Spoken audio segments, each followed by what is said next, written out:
ድንግል ማርያምን ቤዛዊተ ዓለም አትባልም፣ ፍጡር ቤዛ ሊባል አይችልም የሚል አስተምሮን ይሄን ግሱን አገባቡን በስም ደግሞ በናውን ደረጃ ይሄን ከተነጋገርን በምን መልክ እንደሚገለጽ ደግሞ አጠቃቀሙን በአረፍተ ነገር ውስጥ ላሳያችሁ።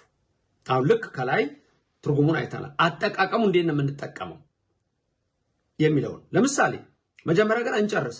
ስለ ኢየሱስ ክርስቶስ አሁን እየተከራከረን ስላልሆነ ጥያቄም ስለሌላችሁ ቤዛ ኩሉ ዓለም አለቀ በቃ የዓለም መድኃኒት ማለት ነው።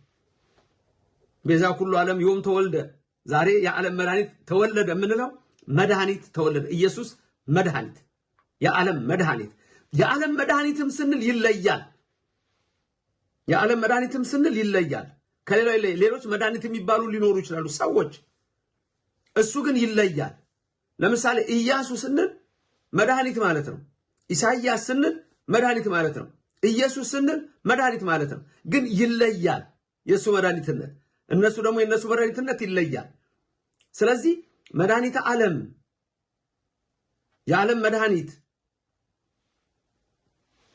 መድኃኔ ዓለም የዓለም መድኃኒት ቤዛ ኩሉ ዓለም የዓለም መድኃኒት የዓለም ቤዛ ስንል በቀራንዮ አደባባይ ደሙን አፍሶ ስጋውን ቆርሶ አዳነን የሚል ነው።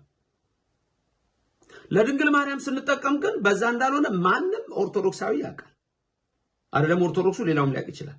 ድንግል ማርያም ቤዛዊት ዓለም ስንል ድንግል ማርያም ስጋዋን ቆርሳ ደሙን አፍሳ ቀራንዮ ተሰቅላ አዳነችን የሚል አንድ ቀን የኦርቶዶክስ አስተማሪ አስተምሮ አያውቅም። ይሄን አልተጻፈም። ቤዛዊት ዓለም ግን ድንግል ማርያም ትባላለች አትባልም? በደንብ ነው እንጂ የምትባለው የኔ ጌታ በደንብ ነው እንጂ የምትባለው። ወላዲተ አምላክ ተብላ እመቤታችን የምትጠራው ቤዛዊት ዓለም ተብላ እንዴት እንደምትጠራ እንመለከታለን። መጀመሪያ ግን ፍጡራን ቤዛ መባል ይችላሉ አይችሉም? ይችላሉ። እንዴት? ቤዛ ምንድነው? አይደለም ፍጡራን ቤዛ ተብሎ ዕቃ ቤዛ ተብሎ ይጠራል። በነገራችን ላይ ቅድም ያልኳችሁ ለምሳሌ ጫማ ቤዛ ተብሎ ይጠራል። ጫማ ለማን ነው ቤዛ የሚሆነው? ለእግር ነው ቤዛ የሚሆነው። ስለዚህ ጫማ የእግር ቤዛ ይባላል። ጋሻ ለምሳሌ ጋሻ ቤዛ አካል ነው። የአካል ቤዛ ከለላ ነው ጋሻው። ስለዚህ እግር በጠጠር በሾክ እንዳይወጋ የሚከለክለው ማን ነው? ጫማ ነው። ስለዚህ ከዚህ ስርዓት አኳያ አብሮ የተያዘ ሌላ ረቂቅ ሚስጥር ደግሞ ልንገራችሁ። በብሉይ ዘመን ጀምሮ ያለ ለምሳሌ መጽሐፈ ሩት ምዕራፍ 4ን ተመልከቱ። ይልቁንም ቁጥር 4 ላይ በቤተልሔም የነበረው አቤሜሌክ ሚስቱን ኑኃሚንን ይዞ ወደ ሞዓብ ምድር ሄደ። በቤተልሔም ረሃብ ነበረና አቤሜሌክ በሞዓብ ምድር ሞተ። 2 ልጆቹ መሐሎንና ኬሌዎን ነበሩ። እነሱም በዛ አግብተው ነበሩ። 2ቱም ግን ሞቱ። ኑኃሚን ብቻዋን ቀረች። ቤተልሔምን እግዚአብሔር እንደባረከ በሰማች ጊዜ ወደ ሀገሬ ወደ ቤተልሔም ልሂድ አለች። 2ቱ የልጆቿ ሚስቶች አብረን እንሂድ አሉ። ያችኛዋ ስትቀር ሩት ተከተላት ሄደች። ሩት እዛ ከሄደች በኋላ ባሏ መሐሎን ነው። የመሐሎን ሚስት ነበረች ሩት። ስለዚህ በብሉይ ዘመን ምን አለ?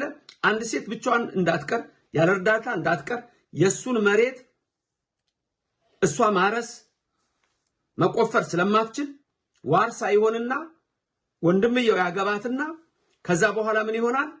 መሬቷን እያረሰ እሷንም እያስተዳደረ ልጅ እየወለደ ቤዛነት ግን ለሞተው ይሆናል።